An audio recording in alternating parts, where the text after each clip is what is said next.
ID number or something, you know. So the detailers would get the van and detail it, even though it looks nice on the lot. But I think, it's like, doing the tire spray, the tire shiny spray, and, really, really detail it. And so I was like, fuck, it's like, and he did this about 2 hours into the daggone, while we were getting the service station tour, it's like I saw him, write down Honda Odyssey, number this, for it to be detailed. I was like, oh. So I don't know. It was like I just feel bad that he didn't make a sale.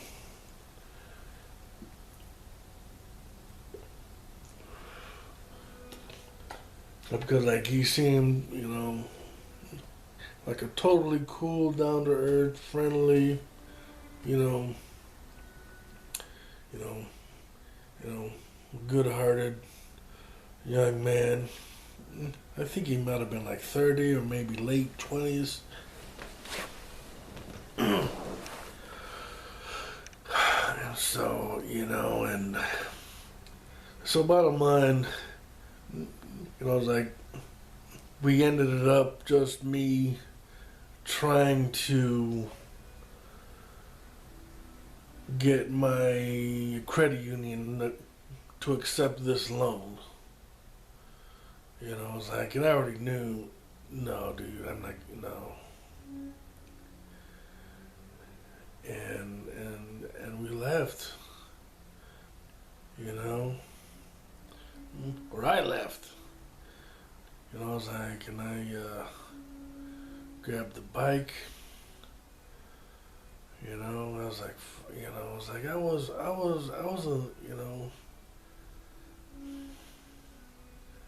was like, okay,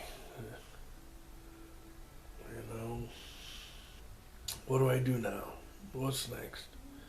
So, I was like,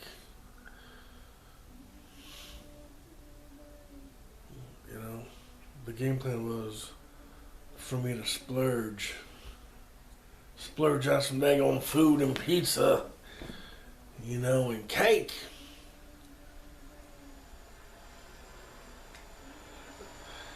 It was like, it's crazy, it was like, and there was a, kind of like a wholesale food store for restaurants and businesses where, it's like you got this big ass block of cheese, the deli top cheese. So I got a big block of cheese. And a Geno's deep dish pizza 2-pack. And then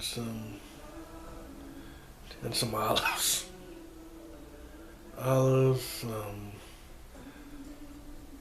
Well, I couldn't get as much as I wanted to because I was like, I only had my backpack.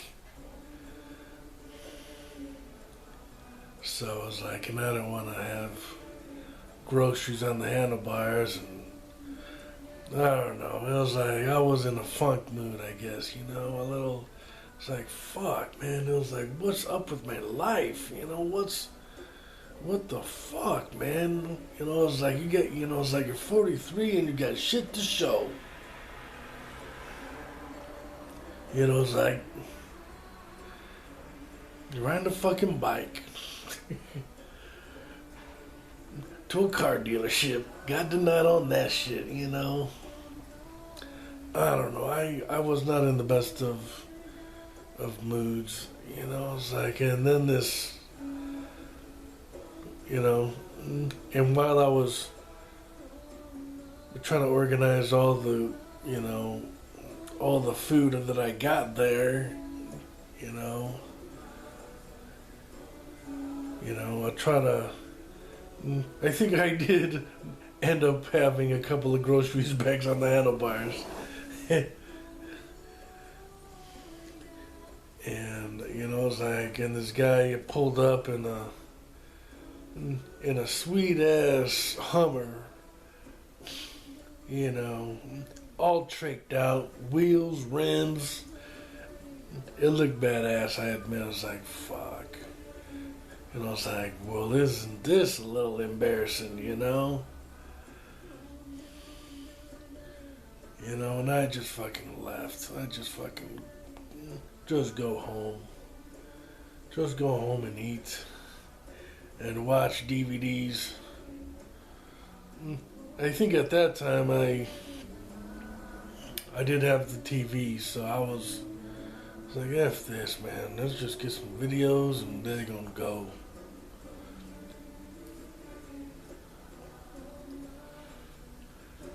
So, yeah, that's, but looking back now, oh shit, I'm so glad I didn't get that van. That would have put an extra 23 grand to my debt. So I would have about if I would have gotten that van, I would be in 50 grand in debt.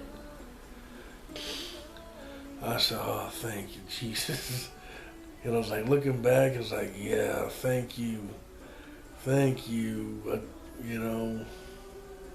thank you for not risking 23 grand on me. I was like, yeah, dude.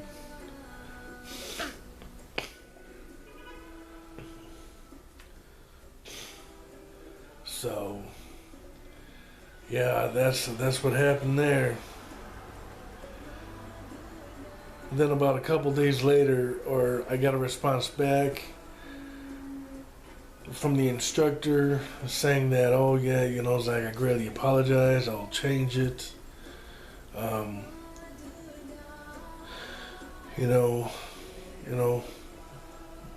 The grade from an F to a C. So eventually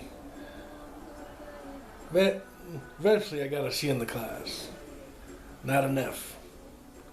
So that sort of, was like, okay, that was a close one. That was a motherfucking close one. I got 2 more classes after that.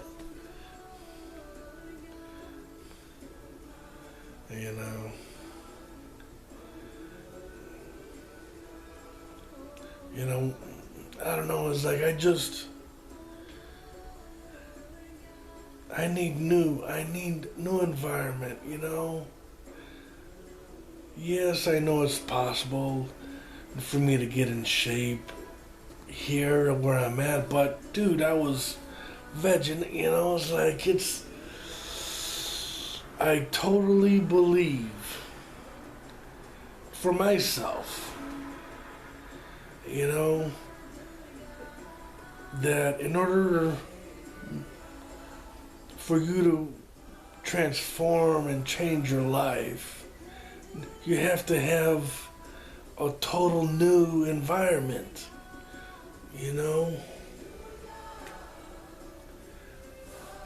It's like, and I think I told one of my caseworkers, it's like, yeah, it's like I've been in the area like almost 10, 11 years now. And I was like, yeah, it's like, just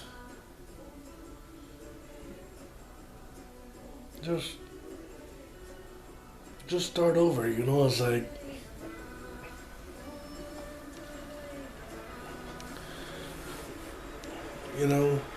because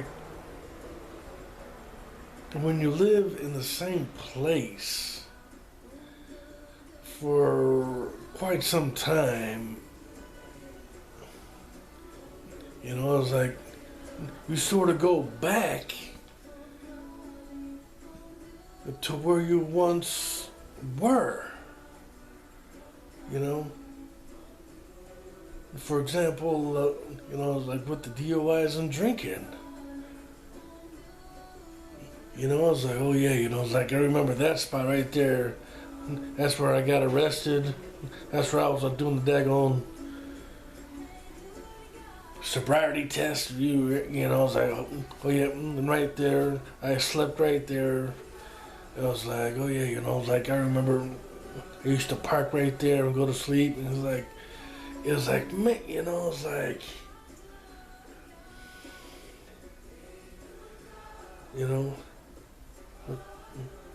just the whole surrounding area. You need to expand and grow and to put yourself in a new environment that you have not been before, or that doesn't really trigger memories of your past. And that to me is key right there. It's like, oh yeah, like I remember I used to park right there and just dwell on the fucking court, the court appointment that I would have to go in the morning. And I would actually drive to the courthouse without with a suspended license. I know. Yeah, people do it. I know people do it, But fuck, it's like you're just skating on real thin ice over there, It's like, it's like, and you don't want to see other, it's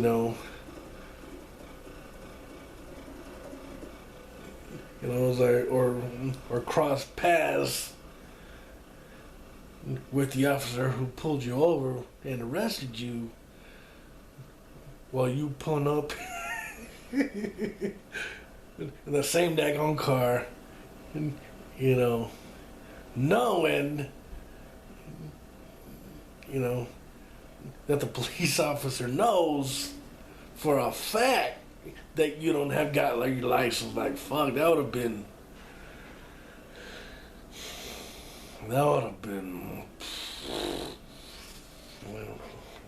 double, triple, quadruple whammy on that shit. Oh yeah, officer. It's like I just or because like the police officer has to be there in the courtroom,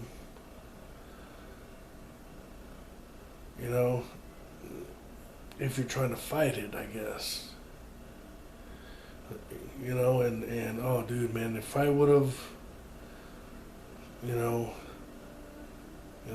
because like it's not a real huge place, and my car at the time, it is very noticeable. It was a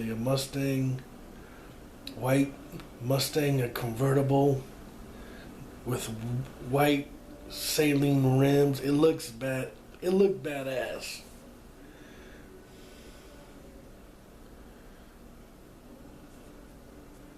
But just pulling up in the parking lot, and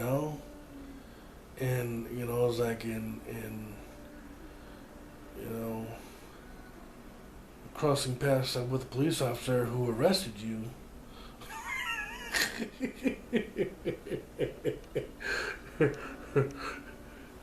I was like, I was risking a lot, man. And then, I was living with Mom at the time, and I was still driving under, on a suspended license, and I was like, coming home from a night class at the college, and I sort of knew something was up. It was like there was a car in my blind spot for about like a half a mile or so. I was like, oh shit, something's going on here. and that gut feeling, it was like, it was like, and sure enough, the lights went up, it was like all that, and it was a undercover drug and narcotics cop,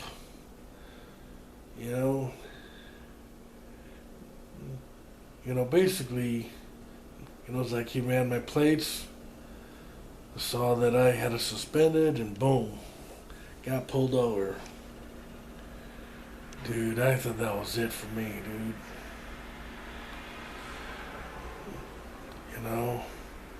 I thought, fuck, this is it. My ass is going to jail for life. I was like, fuck.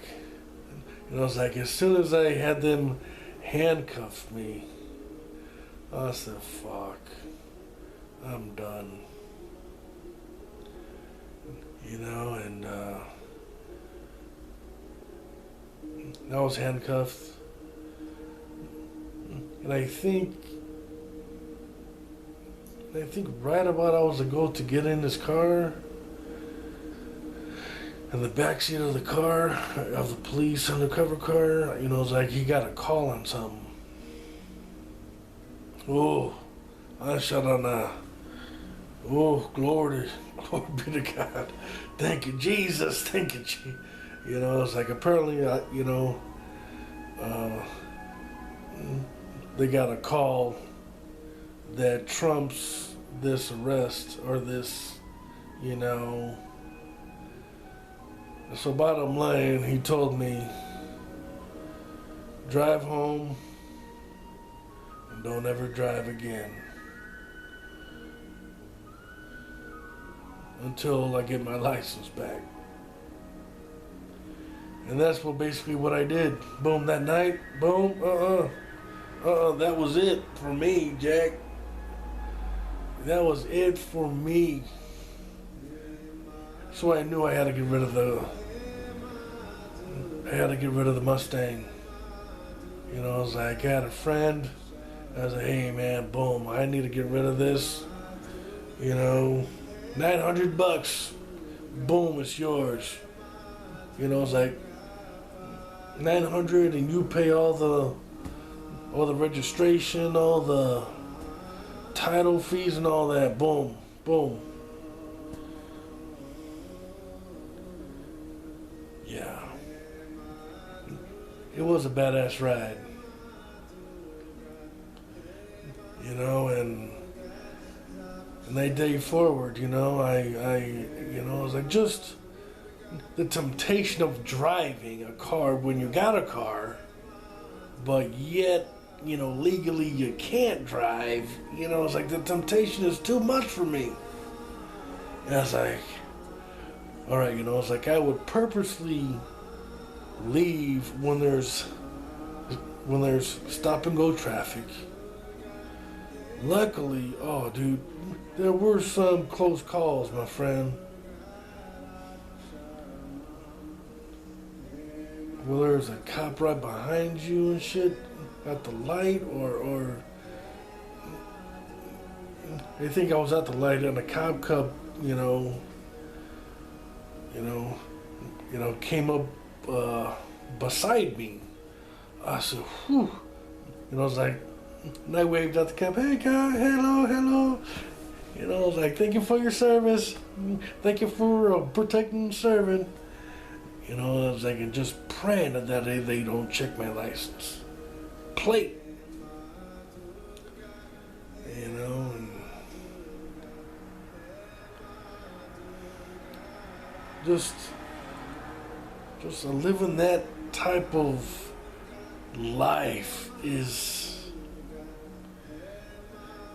now at that time it was like a super dark ass daggone cumulonimbus clouds just hovering right above you, just waiting.